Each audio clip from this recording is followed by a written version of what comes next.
Bora, gente, falar sobre Inter 1, Remo 1, um resultado trágico. E nesse vídeo eu quero te mostrar não só os números e falar sobre o empate do Inter, mas te mostrar algumas consequências desse que é um resultado que tem cara de derrota.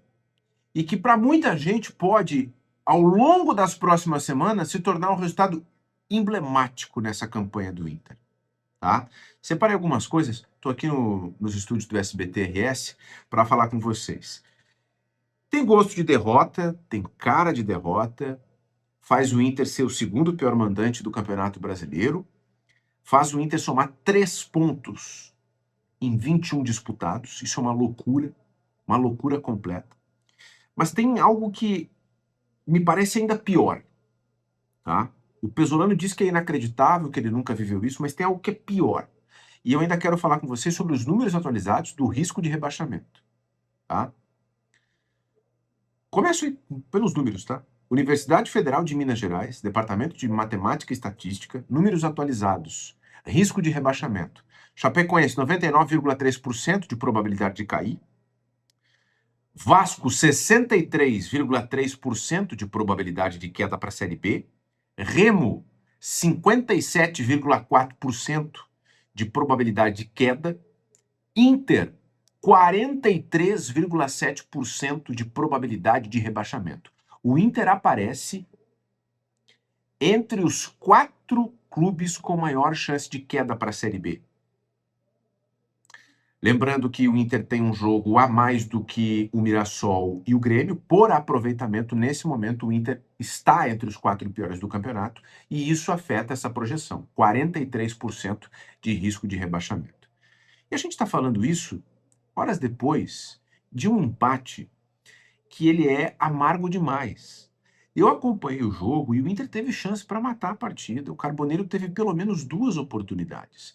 O Inter fez um bom primeiro tempo contra o Remo. No segundo tempo, o Inter não jogou tão bem assim. O Remo se jogou um pouco mais para cima, o Inter estava reagindo, né? O Pesolano vai e tira o Alan Patrick cedo. E assim, eu saio do jogo com a impressão de que não tenho o que dizer da atuação do Pesolano. O que ele poderia fazer de diferente? Quando ele não tirou o Alan Patrick, ele foi cobrado, e com razão, porque o Alan Patrick perdeu a bola no início da jogada que dá origem ao gol contra o Flamengo, gol de empate do Flamengo. Aí ele tirou o Alan Patrick para manter o time com mais gás, e mesmo assim o time levou o empate no final. Aliás, o Inter nos últimos 7 jogos do Campeonato Brasileiro tem 3 empates e 4 derrotas. Isso faz, inclusive, com que o Inter despenque na campanha como visitante, que todo mundo diz que é o grande trunfo desse Inter, né? Jogar bem fora de casa. Olha, o Inter nos últimos jogos fora de casa perdeu praticamente todos. Só empatou com o Palmeiras. Palmeiras que está caindo pelas tabelas. Sei lá o que aconteceu com o Palmeiras, né? O Palmeiras perdeu para o Fluminense. Um técnico interino. Então, assim, aquela história de que o Inter vai mal em casa, mas se recupera fora, ela está terminando. O Inter é o 12º visitante. O Inter não vence no Campeonato Brasileiro desde 16 de maio. 16 de maio. Então, olha só, é o empate cedido no último lance num jogo de confronto direto contra o Remo, numa bola parada, em que o centroavante faz a falta num jogador que está de costas, em que o goleiro posiciona mal a barreira e não pula. É a chance de cair aumentando, é 3 pontos em 21, é a última vitória em maio, segundo pior mandante, tudo nesse momento é terrível. Absolutamente terrível. Mas tem aquilo que me parece que é pior, que é o realmente trágico. Eu até anotei aqui para não esquecer.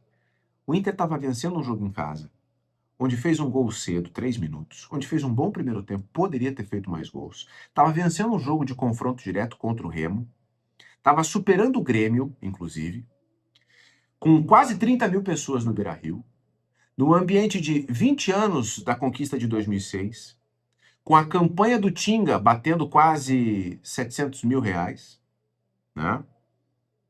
Ganhando mais confiança para as quartas de final da Copa do Brasil, e aí no último lance, toma, o gol de empate. Então, a meu ver, a tragédia do resultado é justamente por esse ambiente. Não é só pelo Inter ter aproveitamento de rebaixado, não é só pelo Inter não conseguir vencer novamente em casa.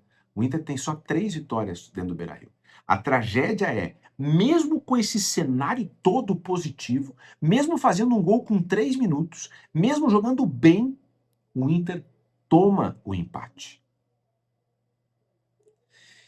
E ele tem cara de ser um empate emblemático daqueles resultados que lá no final do ano a gente vai lembrar, olha, ali já tinha um sinal, ali já tinha alguma coisa. Porque no último minuto tem um requinte de crueldade. E fica a impressão de que o Inter fez uma força muito grande, de que o Inter se superou de alguma maneira para vencer o Remo, estava vencendo e mesmo assim não conseguiu sustentar. Quase como um cenário desolador, ou seja, não se tem para onde olhar. Na edição dessa terça-feira daquela live que eu faço com o Bruno Flores aqui no canal, às 8 da manhã, a gente fez uma simulação. O Inter tem mais 7 jogos em casa no Beira-Rio e 8 jogos fora de casa no Campeonato Brasileiro. A gente somou 17 pontos daqui até o final do campeonato. Nessa soma de 17 pontos, com que o Inter tem, o time do Paulo Pesolano bate 41 pontos. Com 41 pontos, o Inter cai.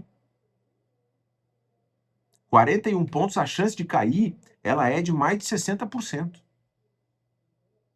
Então, hoje, o resultado ele soa trágico, não só pela letra fria da matemática, mas pelo ambiente. O Inter tinha um ambiente que era muito favorável, num jogo onde ele se colocou em vantagem, e mesmo assim não conseguiu sustentar. Não conseguiu matar o jogo, não conseguiu sustentar.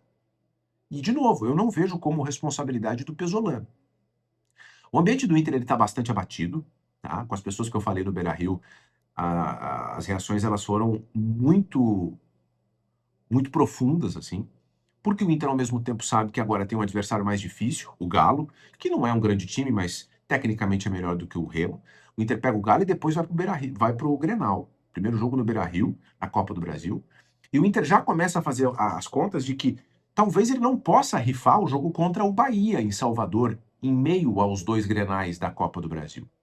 Então, a tragédia, ela tá não só no empate na última bola, mas o empate na última bola dentro de casa, nesse cenário onde o Inter tinha tudo para respirar. Alguém vai dizer, olha, mas o Inter vem de 3 empates seguidos no campeonato. É verdade. Mas eu vou lembrar que o Inter, na 24ª rodada do campeonato, tem só 5 vitórias. É muito pouco. É uma tragédia. Complicado. Comenta aqui embaixo o que te pareceu o resultado e a consequência do resultado do Inter contra o Remo. Obrigado pela presença no canal, fica ligado que tem mais vídeo, um grande abraço, até a próxima, tchau.